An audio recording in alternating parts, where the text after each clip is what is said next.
Hi everyone. Today's article is titled Canadian Flag Sales Surge After Trump Threats.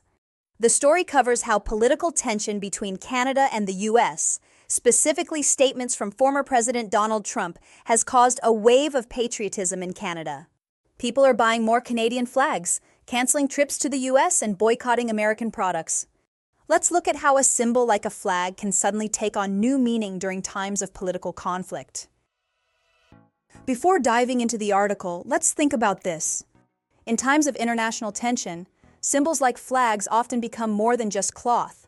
They represent emotion, resistance, and unity.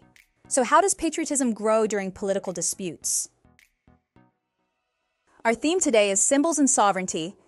A national flag may seem simple, but when people feel their national identity is under threat, it becomes a powerful tool for expression. As we'll see, Canadians are using the flag to push back against outside pressure.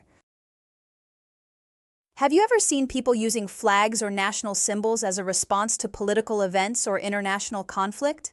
What was the situation?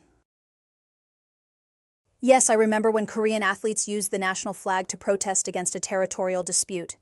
It was a peaceful but symbolic way to express national unity. I think in situations where people feel their identity or values are being challenged, symbols like the flag gain emotional power. It becomes less about politics and more about pride, belonging, and resistance. Now, to understand this article better, we need to familiarize ourselves with key vocabulary.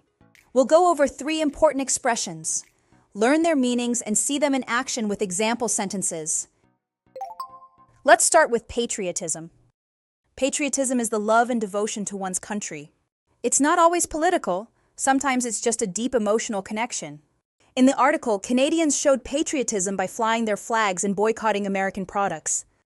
Here's an example. Public displays of patriotism often increase during national holidays or international conflict.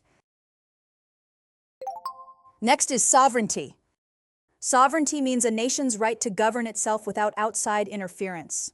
In the article, Trump's remarks were seen as a threat to Canada's sovereignty, which upset many Canadians.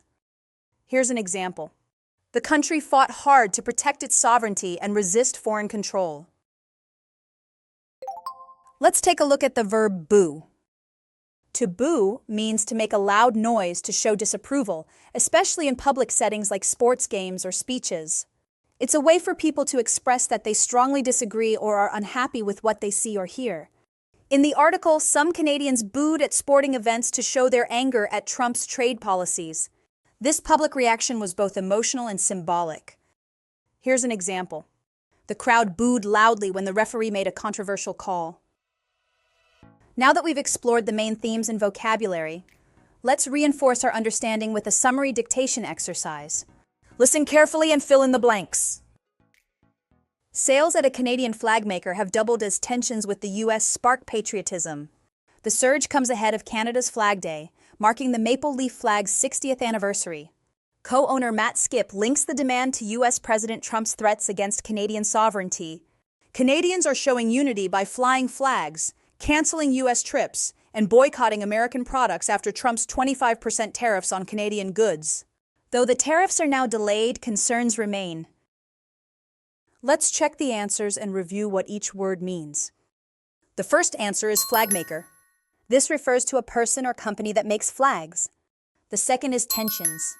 This means stress or strain between groups or countries. Here it refers to growing tension between Canada and the US. The third word is surge. This means a sudden and strong increase, in this case in flag sales. The fourth is anniversary. This refers to the yearly celebration of an event.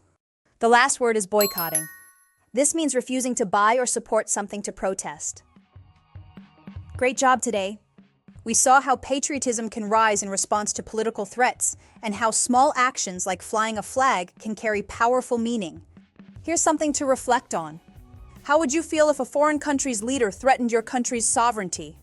Would your reaction be emotional, symbolic, or something else? We'll begin next time with your thoughts. Until then, stay curious and aware.